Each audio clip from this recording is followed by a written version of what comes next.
there are bookends to this session. So the first session, which Pramod is going to be leading in a few minutes, is going to set the stage with something that we call India Stack. If you Google India Stack, you won't find anything much on it. It has not been put in the public domain as yet. So you're one of the first public audiences where this is going to be shared. Elements of this have been known for some time, but the reason we've not put this all together in this form is because we wanted to finish the last layer, and that is now, imminently going to be available in the near future. So that's what kind of brings it all together. And we're going to end with a panel discussion. In the panel discussion, we have several interesting conversations that will take place. I think you'll learn about the largest IoT network that already exists, and I can tell you for sure you don't know which one that is. So we'll have a little game at that time to see if you can guess what that is. And we'll also talk about a new IoT initiative, which is very large in its scope, that is rolling its way. And again, that has been publicly talked about in the past. So hang on for the panel discussion. There would be, a fun discussion outlining some of these new developments that are taking place here in our country. So India Stack is what's been built in the last few years. The panel discussion will talk about what's going to come in the next few years. In between are 4 inspiring stories from startups. Each one of them have an intersection with IoT. And these are 15-minute sessions each. And each one of them, is significant in its own regard. So that's really the structure that is there. I'm not going to take too much of your time right now. I'm going to hand this over to Pramod. Pramod, my favorite way to introduce him is as the Royal Architect of India. I could give a longer introduction. Every big scalable system that you can think of, Pramod has played a seminal role in architecting it. And you will see the span of work in India Stack itself. I will spare you the details. He has a strong technical background. He used to be with Sterling Commerce before that. And what is really special about the whole volunteer team that's actually put the India Stack together is that it's very complementary. Pramod brings strong architecture skills. There are others who bring product skills and other kind of skills. And a very collaborative effort, a group of volunteers who have done this for the country in a very selfless way. So Pramod is an inspiring figure, very quiet person. So Pramod, may I ask you to come up on stage, please?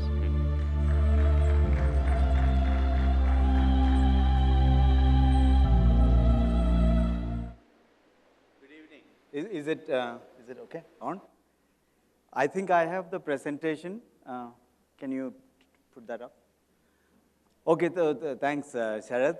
So this is a great opportunity. I think some of the projects I'm going to talk about as part of India Stack is very familiar to you, I'm very sure. But I don't think the story has been told together, and that's an exciting part. So I'm going to take, I think I have 30 minutes. Okay, so this clock is not working, so I'll have to keep track of time, I think. I'm going to talk about India Stack over the next 30 minutes and continue with some of the additional stack elements that we are building. I think that's what we will talk about in the panel, okay? So thanks for being patient. So if you look at 125 years ago, I mean, when Edison got his patent, and if he were to come back today, he would not have any surprises. He would actually recognize what's going on even today. But instead, Graham Bell, who got the patent roughly at the same time, if he were to come back today, he would not understand what's going on. He would not understand your phone, literally a computer on your hand, making calls, but doing a lot more beyond it. And doesn't look like a phone. But at the same time, if he were to come back in 95, he would have recognized. He would have recognized the phone exactly 100 years ago. Slight difference, plastic, maybe better looking, but it's a phone. So what changed since 95? Our theory is that many layered innovations happened independently, which caused the disruption to happen after 100 years. That disruption is non-linear. And when that disruption happens, traditional companies find it hard, they don't know what's going on, and the new companies sort of, come up in the play, right? And that's what happened here. So if you look at that layers today, this is the world, in the world available today, you will see US government literally stopped innovating, end of 90s. And they did nothing to innovate subsequently. So probably the last innovation, good thing they did is to put out GPS as in the public domain in 99 or sometime during that time. Before that, TCP/IP all came from government innovations in the labs, put out for public good, but subsequently private companies built identity layer, maps layer, phones, open platforms, smartphone operating systems, payment layer, Apple Pay, Visa, MasterCard, all these guys, Google Pay trying, second time, and trying to do. But these are actually independent layers. Why are they called layers? Because they're API-based. They're designed so that someone else can innovate on top of that, not themselves alone. That's a very key. And if these layers did not exist, Uber would not exist. Airbnb, largest hotel chain in the world with no hotels, would not exist. Because they just build on top of this independent layered innovation happened at the same time, roughly the same timeline. And suddenly, hotel industry is disrupted, taxi industry is disrupted, right? Because all this happened. Unfortunately, in the US or in the world, except the first layer, everything else is sort of privately held, and there are competitive issues. So Uber is building their own maps. Apple wants to build their own maps because it's not a public utility. It is actually built private, but nevertheless, it spurred lots of innovation on top. If you look at Aadhaar, when we started Aadhaar in 2009 project, we set out this goal to design Aadhaar unlike many government projects, where the entire project is a vertical solution, including website and everything else. We said, no, we won't build anything but a very, very, very thin layer of a platform. And it's a very well-known architecture pattern called hourglass architecture, which allows us, Aadhaar system, to be the stem of the architecture. All it does is issue a unique identity and allow the identity to be authenticated using an API. No other apps, nothing else. The Aadhaar system has no other data. It does not understand what the purpose of authentication. It does not understand where you are authenticating. All it knows is that you authenticated and you used your identity claim, the way you log into Google, Facebook Connect. And interestingly, we designed to be purely digital. So it's like a IoT for people. People are identified on the digital grid. So anywhere I am, without any physical cards or anything, I can claim my identity to the system, whichever system. Could be payment system, could be anything else. Interestingly, if you look at the hourglass, it clearly shows the innovation that happened after, in the last 5 years. A couple of things. Here, phones and devices. For example, today, third-party vendors, and there might be some here also. There are some startups in Bangalore who are doing Android-based handhelds with an independently designed fingerprint or iris sensor connected and created like a micro ATM, which in turn are sold to a bank to do business correspondence model in villages where the banking typically doesn't exist, right? Nothing to do with Aadhaar. But Aadhaar spurred that innovation. Same way, Samsung is coming up with iris-enabled phone, which is going to be available in the market, which you look at it, you can authenticate. People can authenticate online against Aadhaar. This has nothing to do with us. And on top, as software application, there are two things I want to talk about. One on DBT, the first one, and the APB, Aadhaar Payment Bridge. NPCI, National Payment Corporation of India, not a UIDAI entity, it's an entity owned by the banks and RBI, designed a layer of system, a payment system that allows payments to be made to an identity number, Aadhaar number. So you can actually send money to an Aadhaar number. You can ask your friend, what's your Aadhaar? I can send money. It's not an innovation UIDAI did. It's an innovation layered on top of UIDAI. Similarly, so the direct benefits transfer, the LPG program you saw, is actually based on that. So government sends money to Aadhaar number, which in turn is directed to a bank account, completely dynamically resolved to a bank account number, that giving you account portability completely. It doesn't matter where you are, who you bank with, people can still send you money. You can change your bank account, right? These are innovation happen. This is because of the minimalism and standardization. And it's extremely important that large government systems or any other platforms for that matter, it's designed to be minimal, thin layer, and multiple layers of innovation on top. If it's a private company, you might decide to do multiple layers. But it's the government, we have been advocating as part of iSPIRT to do really minimal, so that the rest of the companies and startups can actually innovate rather than government putting an RFP and trying to do everything, right? What's happening at the same time?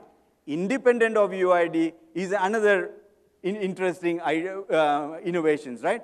Both from top, that's Jan Dhan program, which from the Prime Minister driving financial inclusion, bank account opening really, really hard down to the bank. Whether they like it or not, go open the bank account, right? So they're getting lots of bank account open because eventually we have to get everyone on the formal system. We don't have a choice. So one way or other, we have to get it. At the same, on the side, regulator is innovating. 50 years, we had only 37 banks, roughly. And suddenly, this year, they gave licenses to 21 banks. And they have promised to license more without waiting for another decade. They are disrupting the market with new banking players, new people who think differently to say, go build services that can disrupt and provide truly services to the people at scale. Aadhaar, we started 2009. We are at 940 million plus in 5 years.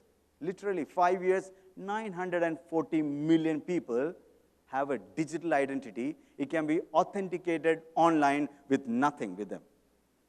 It's very, very powerful architecture waiting to be used, right? And there are some applications that are being used, but a lot more will happen. And we are absolutely on our way to get 1 billion this year. Smartphones are completely getting disrupted, as you know. It's like, what, $50 maybe now, right now? $50, $60. You can get a real new smartphone. Used ones is another market. There are startups who are trying to bring used ones with, all kinds of insurance program and everything else. Replacement cycles are happening on the smartphone. So it's huge penetration. We expect at least 500 million smartphones to exist in this country. So look at these independent events. Everyone having a phone connected, everyone having a digital identity, and everyone having a financial instrument, digital financial account, stored value account from which I can instrument. Very powerful combination, right? If you look at India's stack, as we call, it is actually evolved over the last 5 years. 2010, we launched Aadhaar authentication. It's an online API. Thousands of developers are actually building. We had 2 hackathons. People are building all kinds of applications. There are many young, even IoT companies who are building this identity into the system. Aadhaar payment bridge and Aadhaar-based, Aadhaar-enabled payment system, which is a micro ATM system, is built by NPCI and launched in 2011. And 2012, we launched eKYC. Today, we actually go give paper, photocopies of KYC documents. And paper is costly. Cost means lack of inclusion, because you don't want to deal with people who have no money, right? Because it's too costly to acquire you, so I'm not going to acquire you. And that has gone digital. In last year, 2014, actually, and 15 it went live. 14, we started the work on e-sign and digital locker and new UPI. I'll talk about all these things. E-sign is a digital signature. Digital signature was not accessible to people. I don't even know how many of you have digital signature. Maybe people who are in the CFO, board of directors have those dongles with your CA, right, lying in the cupboard. This is a mechanism, it's an open API that allows 1 billion people to digitally sign without anything. Under the IT Act, Gazette notified, PM launched this, right? It's live. Digital Locker allows you to keep documents digitally and share documents digitally. And unified payment interface, which is expected to go live by January. We'll have a hackathon, iSPIRT is driving, is completely going to change next generation immediate payment, all API based. Or people can transact, send money instantly through all this through mobile payment. All this, if you put them together, suddenly you have a very different story. I want to walk through a few things in detail before I come back. Is Aadhaar, just to give you, I don't know how many of you actually looked at the details. Aadhaar is a very, very, very minimal system. It has 4 attributes: name, date of birth, gender, address, biometric. Aadhaar system takes your biometric, matches with everyone in the database during enrollment, and makes sure you're unique, and gives you a number. That number means nothing. It has no embedded intelligence. It's a random number only to you. Cradle to grave. One identity, nobody gets this ever, 1,000 years. You have enough number space, by the way, to give enough people numbers, so no need of running out of numbers. And it's unique and lifetime. Aadhaar, on the other hand, once identity is issued, there are 2 ways to use Aadhaar. One is through an API called Authentication API, which allows you to remove physical presence from the system. Again, I think not many people have thought through, I think, when you look at why, have you asked this question, why do I need to go to Koramangala RTO to renew my license when I am in saving Koram? Why couldn't I go anywhere else? You know who I am. You know I have a license. The same thing happened. Several of you will remember in 80s or early 90s when banking was not central banking, or what do you call it's branch-based banking. You had to actually walk into the branch where you opened the account. And if that guy is gone on leave, you won't get your money, right? So it was pretty simple. So you plan all the holidays and everything so that you can get your money. You don't need to do that anymore. Why? Because they issued a digital token to you called an ATM card. And they said, now you don't need to be present in the branch. You can go to Mumbai airport, put that card, I still know it's you, I still know it's your account, I'll authenticate you digitally and allow you to transact presence-less. Imagine, Aadhaar is like this, 1 billion people can be offered a presence-less service because you can be authenticated online. So it's like everyone having an ATM card, right? It's not a domain specific, it's independent. Second service allows KYC to be done. So today, you show your Aadhaar letter or a PAN card copy, you make a photocopy, you self-attest it. I don't know why you self-attest it. I never figured this out. Why we attest it, because it means nothing. Then you scan and send it an email, right? Completely screwed up system. And then you'll wonder, why would you even bother doing this? It's a fake sense of security. Nobody is verifying anything. But that's how the systems are. Paper systems take time to change. This one allows Aadhaar holders to walk in and present no paper and just enter your Aadhaar number, authenticate, and you are authorizing UIDAI to digitally share your document. Same as what your letter, what you got. Instead of photocopy, digitally signed to that bank or that entity. Axis Bank, for example, reduced from 15 days to 15 minutes to open a bank account number using this, okay? E-sign allows anyone to legally sign the document. Anyone of the other holders, 1 billion people. You can imagine applications, if you're on startups, you can imagine applications where you will write, soon, you will write a rental agreement on your mobile by filling up your name, your renter's name, signing it on the mobile, sending it, making an electronic payment, you're done with your rental agreement. Maybe a common apartment adda or these guys will give you a plugin for this. Because it's all API based, you can actually imagine anything to be done. And this is legal under the IT Act. It's actually Gazette notified under the law. You don't need, unlike today's dongle, you don't need. E-sign does not require you any physical thing, okay? All you need is a live authentication against Aadhaar identity database. So it's pretty straightforward. Digital locker allows, it's a specification, again, ecosystem-based. iSPIRT was driving this and allowing documents to be digitally kept. And we are designing with NPCI bill payment. Bill is a document. Certificates, we are working with some other departments to say, can we move certificates? That's the biggest problem we have, right? One of the biggest problems, all the fake certificates, ministers, fake certificates, everything going around. Vyapam, I mean, you can think of everything that goes around. It's pretty straightforward to fix it, actually. So this one is a framework that allows issuers to deposit documents and people like us to use that electronically and share electronically. All built by an ecosystem, not built by government. Government is only building a standard-based system, enabling an ecosystem of providers of Dropbox of the world, if you will, to provide this. And unified payment interface is, again, an open Apple Pay. You can provide an Apple Pay experience. You, as a startup, can provide an Apple Pay experience to your customer on payment without building the back-end uninteroperable platforms. It's not proprietary. It's a national public utility, which is going to go live. So we're going to have a hackathon in January, which allows any person with any mobile number, Aadhaar number, bank account at the time, come online on your mobile, collect payments or send payments all through merchants, peer-to-peer, and so on. We expect huge migration in terms of moving towards. NPCI is working on, National Payment Corporation. On top of that, we believe the consent architecture will change the way we build. Data sharing will happen. Today, data sharing is between a service provider to a service provider. You are not in the middle. It's very hard to get a consent from you. They might have got a paper consent. You might have signed something that allows people to share data. You don't even know what you're sharing, right? We are actually trying to shift this, saying, iSPIRT team is working on this sort of theme, paper, saying that, no, you put the person in the middle. Let my data, whether it's healthcare or finance or anything else, share it with me, and which I can store in a digital locker, and I can consent to access to that data because I might need a credit from a bank. So I might have to provide my bill payment data or transaction data because I can get a credit. But with my consent, me being in the middle, not service provider to service provider. So that's a very important architecture.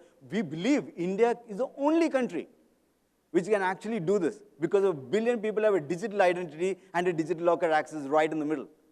So there is no reason why we should not put that person in the middle to have the control over the data, especially when we go from digital, no digital to highly digital. So this is India Stack. So India Stack provides a layers of open APIs as public utilities. None of them are private. None of them are proprietary. They are like digital highways. The government is building these highways, part of Digital India larger plan. And these APIs, presence-less layer gives you Aadhaar authentication, a billion people, paperless. eKYC, e-sign, and digital lock allows you to offer and reimagine the services in a completely paperless way. And cashless layer with UPI, Unified Payment Interface, allows you to just go cashless with many services. But if you stack them up together on a mobile, presence-less, anywhere, I can do services, pay for that services, and share documents that are digital. Pretty much what you do, anything you want to do in today. You fill up a form, you pay for it, you give supporting documents, that's what you do. Any service access, that's what you do. 3 or 4 steps. All can be done on your mobile. Completely digitally, securely, digitally signed, and many applications are being built. Some of them are obviously larger ones. Does not mean smaller ones like rental agreement won't come. They will actually follow. The larger ones we are working, iSPIRT has volunteer, all of us are volunteers in iSPIRT who is actually doing this. In GSTN, Next Generation Tax Platform, when Parliament figures out when to pass that thing, the technology behind is going to be completely API-based. Completely. That means many applications, if you are providing applications to SMEs, to do data, inventory, sales, whether IoT-enabled, not IoT-enabled, the data is coming. You can actually integrate directly with the system and not through portal, export, import, nothing. So you can offer that kind of convenience.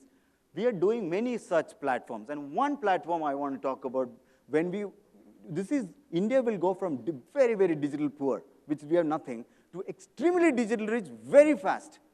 And that is important to understand. And suddenly, as previous speaker was talking about, machine algorithms will start replacing many decision making, which is great because people on the ground want a friction-free service delivery. They not necessarily want to go to a bank office and beg and plead with the bank manager for a 10,000 rupee. A vegetable vendor on the ground wants every day 10,000 rupee.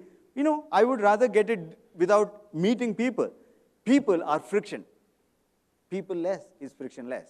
So especially decision makers. So it's very key that the decision making and access to services is available friction-free. One example, we are working with SEBI on this. One example is this.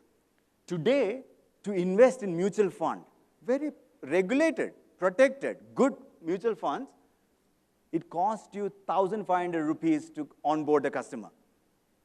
That means, if with 50 basis point commission as a distributor, I'm not going to onboard this customer unless the customer is going to invest at least 3-4 lakhs with me. Because unless you are investing, the commission is less than the cost I'm going to acquire because of the paperwork. I have to chase you, KYC, this paper, that paper, everything else. By the time I finish, scan that, put it to KRA, give it to AMCs. My cost has gone up, crazy. It's not going to happen. But if you reduce to 100, suddenly, look at the inclusions, 10x. And look at 10 rupees, which we believe we can using India Stack. Absolutely we can. 10 rupee onboarding, customer onboarding, instant. Everyone in this country can actually, your driver, maid, we're having a 200 rupees SIP, systematic investment they can do. Today they can't do. With this you can do. And SEBI is very, very serious about this inclusion. Same thing with every transaction. Every transaction they pay 50 rupees. So unless you are investing 10,000 rupees, my commission is less than my fifth cost. Who can invest every time 10,000 rupees? It's limited to only a set of people who are sitting in this room. Cost of electronic payment has to be less than 2. Then 400 rupee investment can be done by your driver every month. And that's key. That's absolutely necessary for us to do.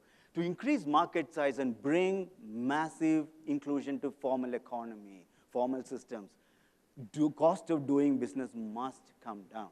And we believe India Stack is directly helping that thing. And many such experiments will happen. And all of you will be part of that experiment because all API-based startups can actually have fun. There's a lot of a hackathon coming up.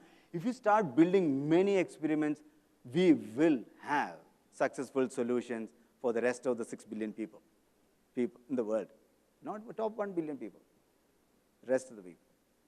Thank you.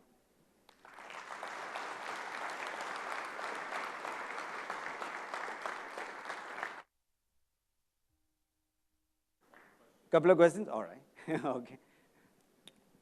If you have questions, you can park it for panel discussion also. Yeah, sure, please. Aadhaar is a just minimal database which they did, but they could have added some more facial, height, weight, size, full photo. At least utna to lena tha. Anyway, the database is getting. Very another interesting 2-3 question. minutes. Correct. They could have added in that and then. Very good question. It's amazing. Because the face recognition, that everything is coming up. I think a couple of more minutes. Yeah.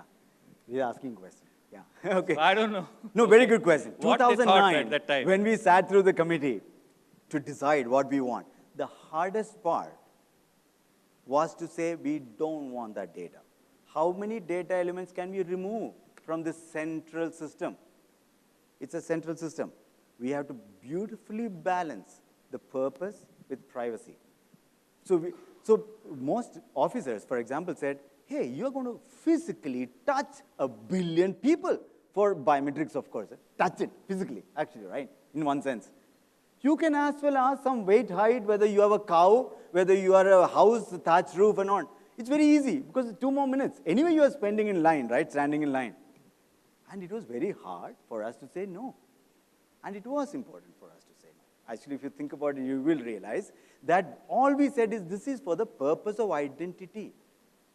Independent layers can be built. For example, school system can build an education. How many children are going to education? Healthcare system can build another, what we call a federated model of data. It's very, very, very key so that a central system does not know everything about you beyond what they should know, right?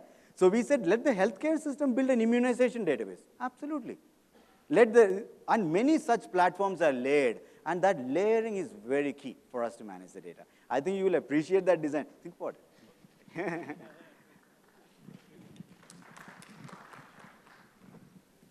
This national ID, is it going to be an offshoot of Aadhaar?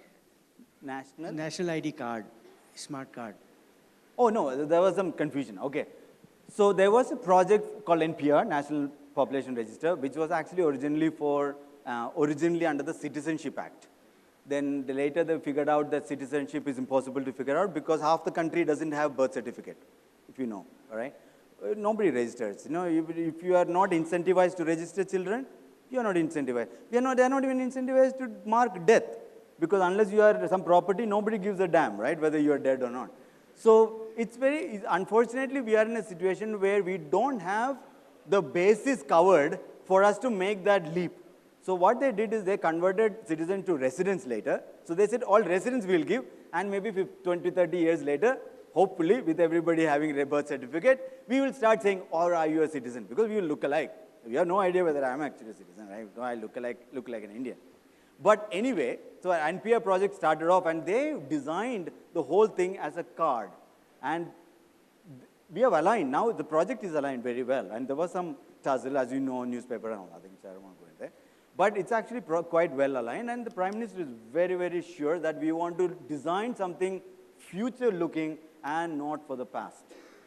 Future-looking is a digital ID, connected API-based platform, connected systems, where other applications can take advantage of this API and not necessarily with a card game, because who cares about the card? You are your identity.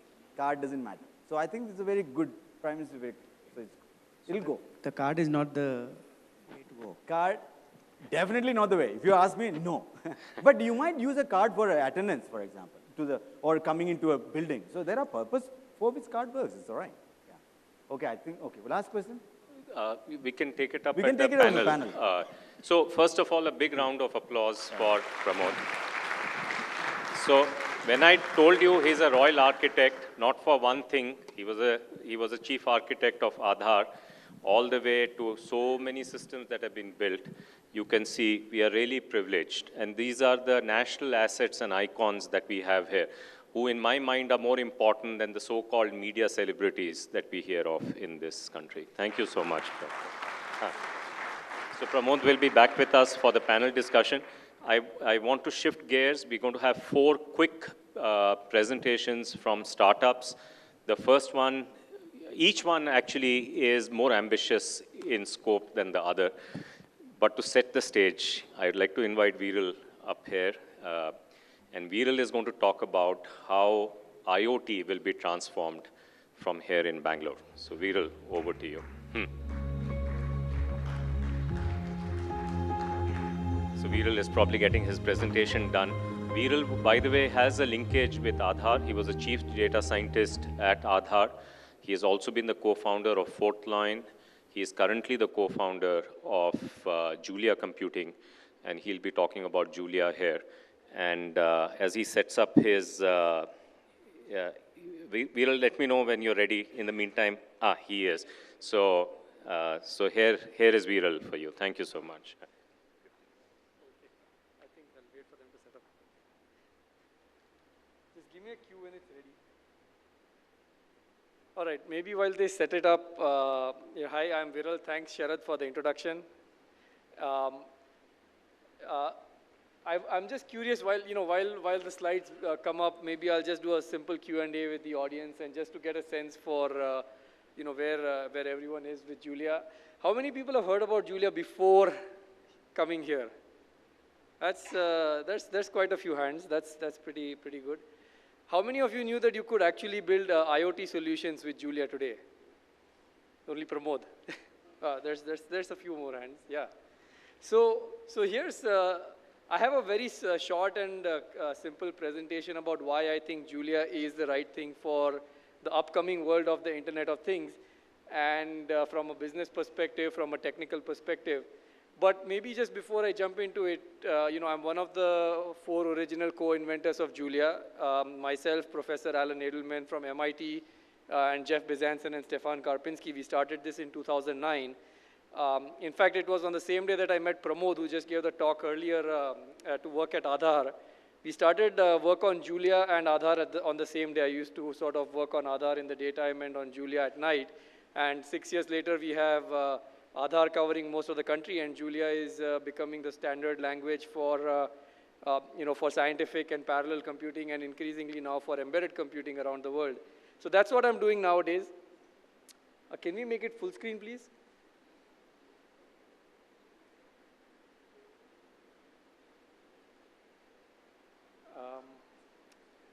There's always technical difficulties with these things. Does this thing work? Okay.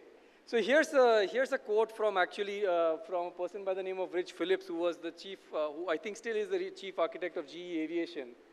And there's this interesting case where jet engines today actually generate a terabyte of data from an hour's worth of flight, like a Boeing 787 Dreamliner. And the thing is, you can't actually collect much of it. You can't store it. You can't analyze it today because of all the kind of challenges you can imagine. But a large part of the challenge is that as more and more, as he says, the engines now have, in effect, a mind of their own, right? But newer, higher-order languages will become prevalent in safety-related systems. And one more barrier to innovation is removed for machines becoming brilliant. The issue is that, you have engineers who are designing all these amazing machines, who are designing this big iron, but they are not necessarily computer scientists or software engineers, right? So how are they going to actually take all these ideas about making these machines brilliant and translate them to run on the iron itself?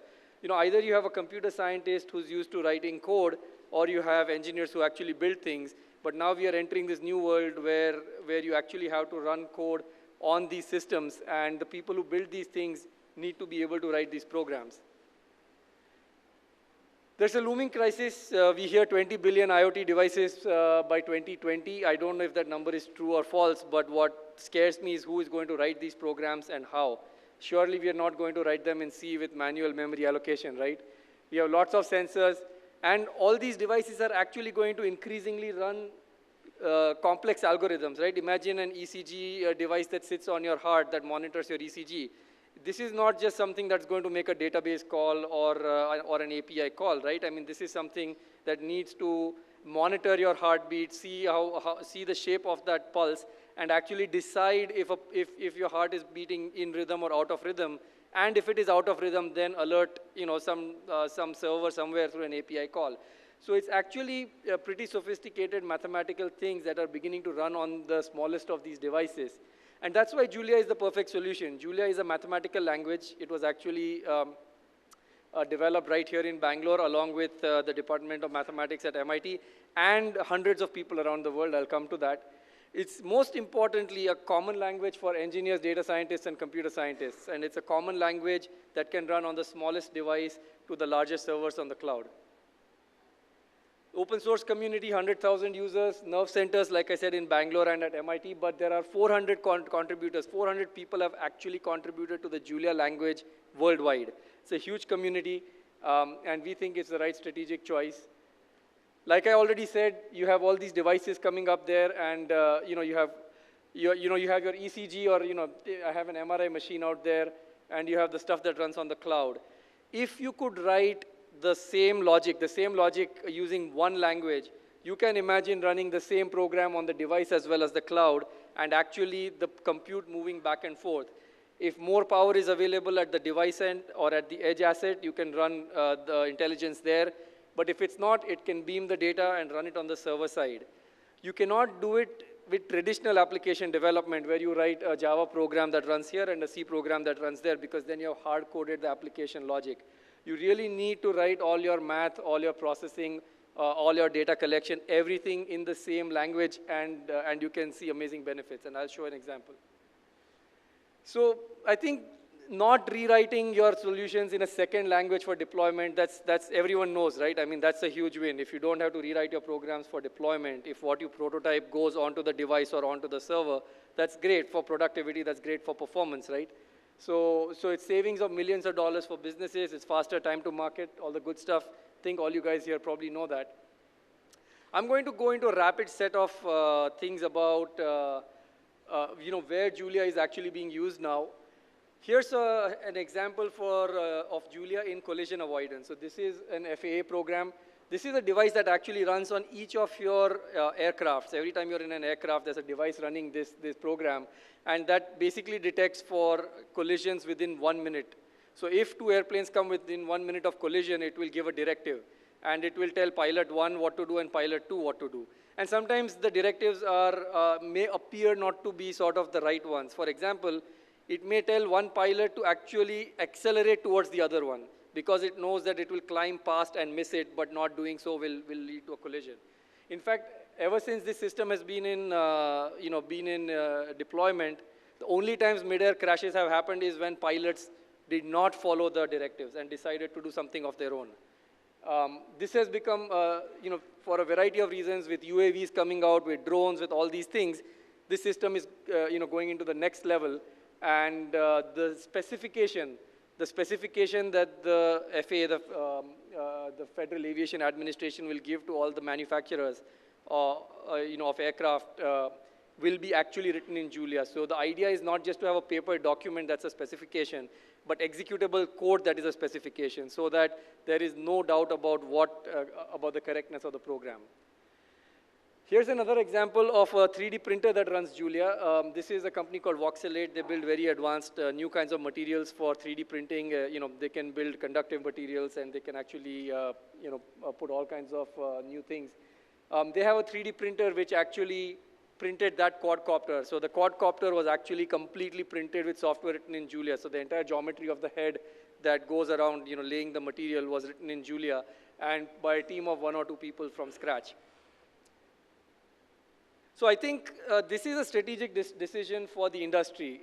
There are various platforms emerging. You have all these self-driving cars, and you have Android, you have Nest.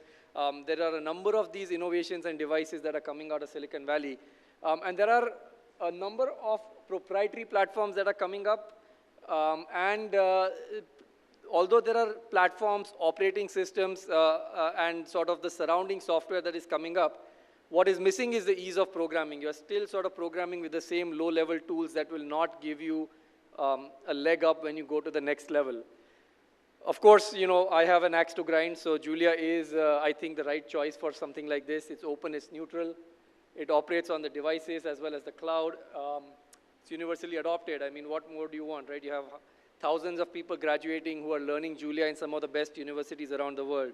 MIT, Stanford, Cornell, universities around Europe, all over the place. In India, Julia is being adopted more from the industry side and not so much the educational institutions, but I'm sure that will change. All right, so given this basic story about, you guys understand what Julia is, its mathematical foundations that can run on the device and the cloud, and all these things. I'm actually going to show, I showed applications where Julia was only running on the device so far. But I'm now going to sort of put applications where Julia is running on the device as well as on the server side, and there is some control going on. And this is a toy example. So this is parallel robotics with Julia. You might have heard of the Lego Mindstorms. They have these amazing Lego kits which you can program. They have all these sensors on it. So here's a cooperative mapping of an environment. So you have that device out there. It's kind of going to walk around and map its walls without running into it. So each robot will drive around, use its ultrasound sensor to detect and avoid walls, estimate its position with use odometry and inertial sensors, and build a map of the walls. So this is supposed to actually be a video.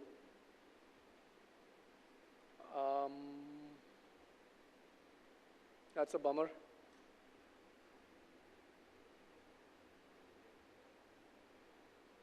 Do you think we can play that video? Well, that's my video. All right, maybe while they figure it out. So we had this one example of this Lego Mindstorm, this robot. If this video actually works, you can actually see this robot moving around. And what is going on is that this generation of robotics kit is actually running the ARM E3, the ARM V5 processor. Today, V6 and V7 are the most common ones that are in your smartphones. I don't think they can make it work. So what is happening is there's actually a server side which is sending commands to this robot as it goes around, it drives around and maps the walls. And then, it actually creates a map when it's done. If I had the video, I could show that. For now, take my word for it. So yeah, that's pretty straightforward, right? And the same code can run on the ARM on the device as well as on the server side, which may be an x86 box. But what about parallel mapping, right? Now, what if I had hundreds of this? So I have another example here where if you look at that code out there, the purpose is just to have a little bit of code to show. If you were running one robot, you would just be running that line that says robot equals construct robot and then run mapping on the robot. That's the code that was running a single robot case. But I can just sort of write those add sync and add parallel notations in Julia, which says now take this code and run it in parallel on all those devices that I'm mentioning. So just, same code will actually run on the server, on the client, but also in parallel on multiple devices with multiple servers controlling it. So again, I have a second video which does not work here, I guess, but these two robots actually, the same piece of code is controlling two robots now mapping their walls. You can easily imagine having hundreds of robots doing this. So far so good, right? I mean, it's a good story. But what happens when you actually have thousands of these sensors, devices all floating around, each with different versions, each with different capabilities, different power, right? Imagine if you had cameras in this entire hotel, which are, some in the elevator, some that are maybe outdoors, some that are indoors. Maybe the outdoors one are running on solar power, but the indoor ones are connected to a mains. Maybe the outdoor ones don't have a high bandwidth connection, but the ones inside the building might actually have a high-speed connection. Are we going to write sort of different programs for each of these sensors, each of these cameras, and then implement a different server-side application for each of these? It's probably not going to happen. So what Julia can actually do is, so Julia has very sophisticated mathematical optimization capabilities. What it can do is it can automatically take the code and decide, given a particular kind of a form factor or a device, how much of the compute to run on the device and how much of it to offload to the server. I have a diagram of Julia's optimization stack. This is Julia's mathematical optimization stack. There's also compiler optimization stack, which is different. And it plugs in all kinds of commercial and open source solvers. And not to scare you guys with too much of code out here, but essentially there was this Google Euro challenge about automatic process machine assignment. It basically says I have all this work to do, these are my constraints, each process takes so much memory, so much computing power, how do I place it on the available machines? And this 10-line Julia program actually figures it out. So in this case, it starts out with 5 machines with different amounts of RAM, and then there are 5 jobs that have to be run and 2 machines that are available. And then it sets up an optimization problem where typically if you're doing this in any other environment, this thing would run into hundreds of lines of code. But if you actually run this, it just says assigning task 1 to machine 2, 2 to machine 2, 3 to machine 2. So it just that easily and that automatically can do this. And the beauty of this is this same code could have run on that robot that I showed you, and it can run on the server side. Great optimization. Already works on processors and systems like the Raspberry Pi and various ARM boards. More ports are developed by the community. For example, a PowerPC port is now in the works and is almost there. So please jump in, contribute, build, and deploy. Thank you.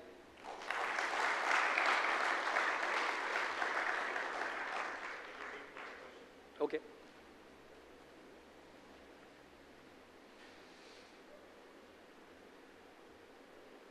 Yeah, there's a question there.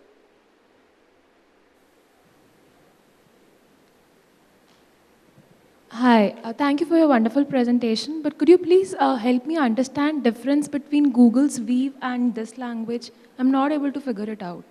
Between Google what? Weave. Weave? Yeah. I thought Weave was a platform, not a language, if I'm not mistaken, but I don't know much about it. Yeah, so Okay, so Brillo and Weave, right? So they are infrastructure components. They are sort of what will run in between the device and the server side. You still have to write your codes that will have the logic that runs on the device and the logic that runs on the server side. My best guess, I haven't seen much about Brillo or Weave put out yet, but if I understand it correctly, it mostly uses the Android SDK, so probably Google's version of Java to program those things, and that's a very low level of programming, in my opinion, and it probably, what I would imagine is Julia running on top of Brillo and Weave so that you could run Julia on the devices and Julia on the server side and using Google's infrastructure to sort of move the code and data between these two things. Similarly, Amazon has its own IoT stack, so it's not just Brillo and Weave, right? Amazon has its own IoT stack, Cisco has its own, IBM has its own, and I imagine Julia sort of running on two ends of this, connected with pipes provided by almost anyone. Thank you. Yeah, Swift is a great language. It's just been open sourced as a matter of fact, so that was one thing against Apple until recently. But I think that unless it has a community behind it pushing it, people will continue to see it as sort of an Apple-driven, Apple-dominated toolkit running only probably on Apple hardware. Of course, only time will tell where this goes, but Julia is here, it's open source, and it has a massive community behind it. Yeah. Should I take more or maybe?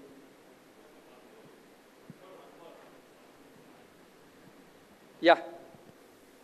So I have a question. So JavaScript or Node.js is another alternative for IoT programming in general, right? Biggleboard, and it works on Biggleboard and also on server side. So are there any performance benchmarks done? I mean, one thing, of course, JavaScript or Node.js fall short is on the mathematical functions and functional programming, mathematical side. So we do have so JavaScript is another great, potential candidate for IoT, as you point out, right? And the amount of work Google has done with V8 is fantastic. We have JavaScript, Node.js comparisons with Julia on our website. Very simple micro benchmarks. I didn't put them here today. I usually have them. Typically, so JavaScript is incredibly fast for a dynamic language, but Julia is actually sort of much faster if you take into account a variety of workloads that we do on the Julia website. The bigger challenge I have with something like this is that, when you're going to put software on a car, or when you're going to put software in an airplane, you want sort of a simple language. JavaScript is a very complex language to actually analyze. The compilers are very complicated. The performance models are very complicated. We think Julia is a much simpler language, amenable to static analysis. So you can actually do sort of things like you can run CLI on Julia and do automatic verification, automatic code coverage, and some formal analysis also of codes that go out. So for example, things like the Volkswagen thing that happened, right, where there was a separate code that was running when it was in a different environment. We think that Julia plus like the new kind of tooling around static analysis can help solve some of these things, which in my opinion is difficult to do with more complex languages like JavaScript. But again, Google made the unthinkable possible with JavaScript with performance. So, probably much more can be done. All right, thank you. Thanks, Charan. So Viral is also on the panel, so he'll be back a little while from now. Thank you, Viral. So you saw two fairly ambitious efforts, right? India Stack is to change India. This is about changing how modeling is going to happen. If that isn't enough, this is even more ambitious stuff coming your way. And this is Team Indus. So let me invite Dilip here up on stage. If ever you think about a moonshot, this is the one. So Dilip, over to you.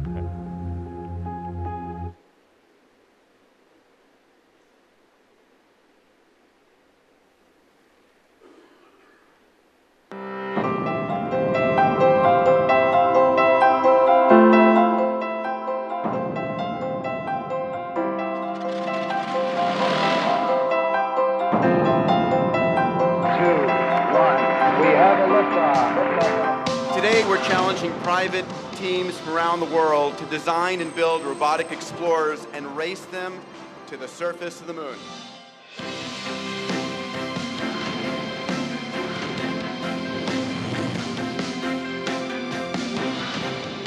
think we ran out doing crazy stuff on planet Earth, so that's the next place to go. The primary motivation for us was definitely patriotism. There was no Indian team in the competition, so we said we have to enter the fray.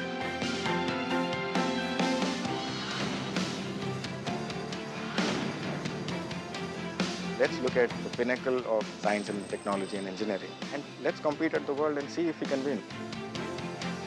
I'm truly amazed at how fast they've been able to do a design that has been certified by experts and has actually been rated as one of the top 3 in the world in a global competition. The dream was always to build something which goes, throws the ball out of the park. So now we're doing this, which is an aerospace solution, which hopefully is going to land on the moon soon. This is the first time you're seeing an entrepreneurial effort in space research, which is what Team Indus stands for. And I think when they win, India wins.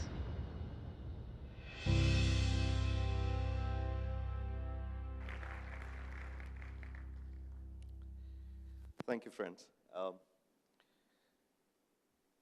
It's difficult to summarize what we're trying to do in a few minutes here, but I'll try to do. We've brought in a quick presentation.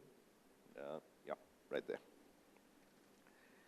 So just to demystify what we're trying to do, or who we are right now, we are a next-gen aerospace company.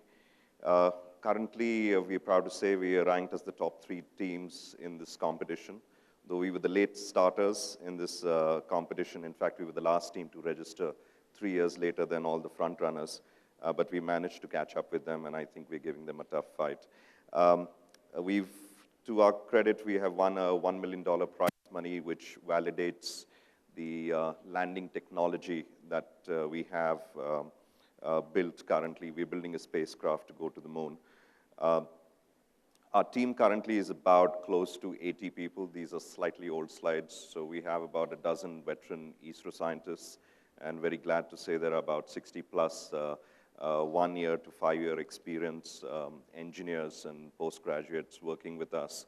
And quite happy to say as quite a few of them were leaving the country to work outside, and we've managed to do a little reverse train on that. We're working with quite a lot of marquee partners today. L&T Heavy Engineering is our engineering partner. Tata Communications is our connectivity partners, and Saskin, Lockheed Martin, these guys are helping us on our embedded technologies and our landing technologies. The prize that we're trying to win, which is the Google Lunar X Prize, is a competition that started in 2007, and the challenge was for private teams to safely land, soft land on the surface of the moon and move a rover 500 meters on the surface of the moon and send back the HD quality images back to Earth. The total prize money is $30 million, but the first team that gets there gets $20 million. So that's peanuts compared to what we're going to spend on it, but that's what it is. That's the cost of innovation. So quickly speaking, what is our mission like? We are flying on the PSLV XL from ISRO. ISRO would take our payload, which would be a 600 kg payload, take us into low Earth orbit, and then from there our spacecraft, which we're building, would move us towards the moon. The distance is about 4 lakh kilometers, but we would be doing about 4 million miles before we reach the moon, because we would be taking numerous orbits. I'll show you that image also. At our peak speeds, we are doing about 12.5 kilometers a second. That's roughly about 15 times the speed of a bullet. And when we're trying to land on the surface of the moon, we would be doing roughly about 2 kilometers a second. And that's what is the technology we're building. It's an autonomous landing spacecraft, which does a lot of data analysis and crunching. It does its self-correction. I have a few slides on it later, but what is also interesting to know is our 600 kg payload, which leaves from planet Earth, by the time it lands on the moon is about 200 kg. So about 400 kg is the fuel load which we carry along there. That's the orbit I was talking about. The moon and Earth are about 4 lakh kilometers away, but the the initial orbit that you see is the initial orbit that PSLV would keep us in that launch orbit. Post that, we would keep increasing our orbit sizes till we leave the gravitational force of Earth. And then we start getting captured in the moon's lunar gravitational force. And then we do deceleration orbits till we do a soft land. So what are the firsts we're doing? We're going to be whoever actually wins this competition, and we feel we are right up there. We won't give up because we're coming out of India. So the person who would do or win this challenge would be the first private space mission ever, interplanetary space mission. What is the other first that we have? We are 100% indigenously designed completely.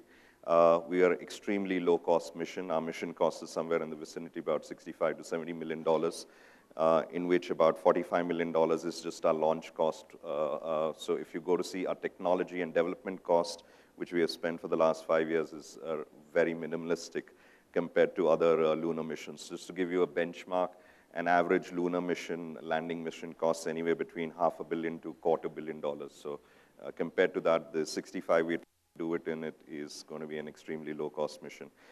Total local integration, 100%. This is the most compact spacecraft that is going to be flying to the surface of the moon. All the qualifications and testings are taking place here in India. And this is fastest concept to completion. So if you say our finalized concept came up only 3 years ago, and by the time we land, which would be somewhere in the third quarter of 2017, it would be just 5 years into the mission. Typical space missions take anywhere between a decade to 2 decades to complete. So we have a lot of components on board. I'm not trying to sort of bore, but a lot of technology is created out of India. We have sourced new vendors out. We have actually made them reinvent. So what we've been doing is we've been not reinventing the wheel, but we're just reinventing the application of the wheel. So the reason we can be the fastest we're trying to disrupt today in space is how can you do missions cheaper, quicker. The key behind that is looking at the designing, looking at the engineering, and also looking at how a same historic data which is there or a component that is there can have a new application and hence can be deployed very quickly into space. Primarily, that's our lander.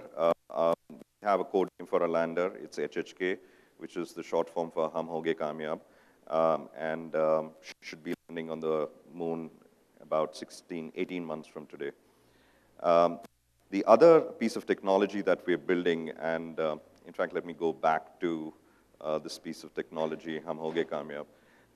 Just to give you an idea, the landing technology today is only available. This autonomous landing spacecrafts are today only built by the US government, which is NASA, the Russians, and the Chinese governments.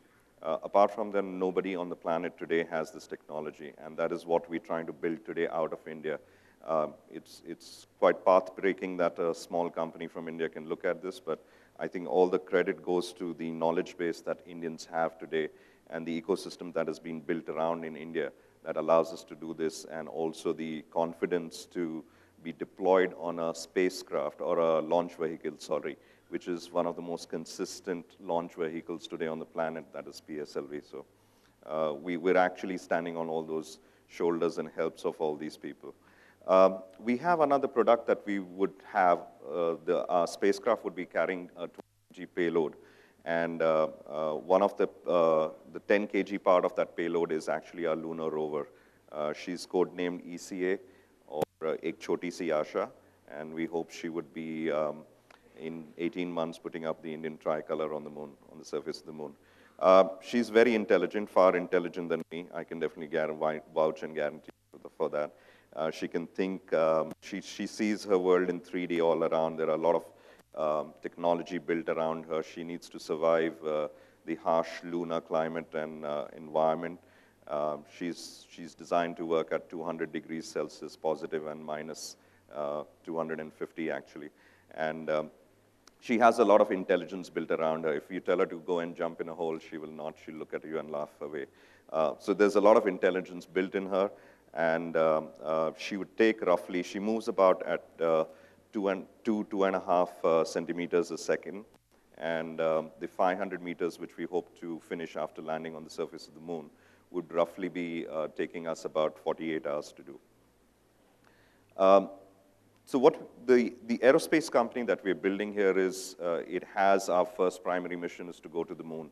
But when you gather this kind of knowledge base with us, all these brilliant minds, young minds, and experienced minds together, we truly believe that India can come out with a lot more technology, a lot more things which are a first purely coming out of here. So what we have is, so apart from our life cycle of doing our moon mission, there are a couple of products, we're just giving you a glimpse to an idea of what Team Indus is preparing. So what we believe is in the next 5 to 10 years, there's going to be a lot of satellites that would come up because the terrestrial-based infrastructure is not going to catch up with all the IoTs and the devices that are going to be launched there. Something has to make them talk to each other. That load needs to be handled by something which is, the terrestrial pipes really can't manage that. So you need to go higher up. So what we're building here at Team Indus is satellite buses. These buses are basically designed so that any payload can be very quickly deployed, and we are hoping that after a certain period of time, if done rightly, we could be deploying a satellite at a rate of probably 1 satellite a week kind of rate, and that's what we're building towards. So that's what our satellite bus is devised towards. Obviously, any kind of payload that you need on it, apart from connectivity, from e-governance to disaster recovery and so on and so forth, imaging, is all part of this. Another interesting thing, so satellites is something which is already built, but what we're doing or what we're disrupting in this space is how you can deploy a satellite out there very, very quickly, saving the time on it. But there's another constraint that is there, and we're trying to come up with a new product completely, totally disrupt or enhance the satellite space. We call it a stratospheric platform. What you see here is HALE. It's called the High Altitude Long Endurance Platform. Now, what this is, basically, civilian aircrafts fly till the height of about 10 kilometers, 12 kilometers, and beyond that is international space. So we're developing a platform where roughly nothing flies there. It's about 20 kilometers from Earth. What typically this baby would do is, she's like a big drone, solar powered, and would stay up there in a circular orbit, say more or less geostationary from planet Earth, and she could be there for about 6 months at a stretch. The idea for this is it takes away your headaches of launch. Second is it allows you a lot of flexibility. So building a satellite and keeping there for 10 years and hoping technology doesn't change, and seeing the kind of people in this room, I'm sure technology is going to change every 10 months rather than 10 years. So the challenge that satellite people have is how can they go and physically change that payload? So we hope that this platform, HALE, which is going to be slightly disruptive, and the Googles and the Facebooks of the world are trying to develop this. So this is another vertical that we have within Team Indus, and hopefully as we go along, after our moon mission, we'll tell you what this baby can also do. What we are hoping to do at Team Indus and our little wishes, we just hope to be a little inspiring catalyst for our ecosystem and environment. And we hope that everybody out there go and live and dream and accomplish their moonshots. So we just want to be part of that. And so along with our moon mission, we have a outreach program, and we're reaching out to society and telling them go out, live their dreams, and let us know how we can help you get there. So basically we believe that if you want to see the change, be the change. And we at Team Indus will be having an outreach program to connect to all of you all and probably connect you all to the moon also in the coming years. So that's a little about us. Thank you very much.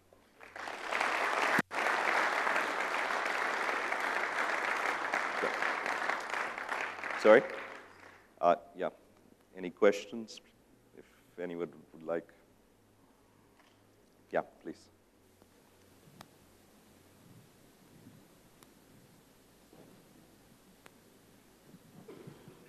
You're really doing a wonderful thing.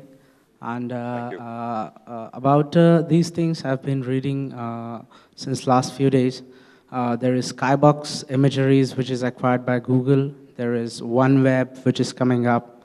There is SpaceX, which is also deploying almost 6,000 satellites in next 5 years with the professional services like high quality imagery for maybe surveillance, port and refugee camps kind of things.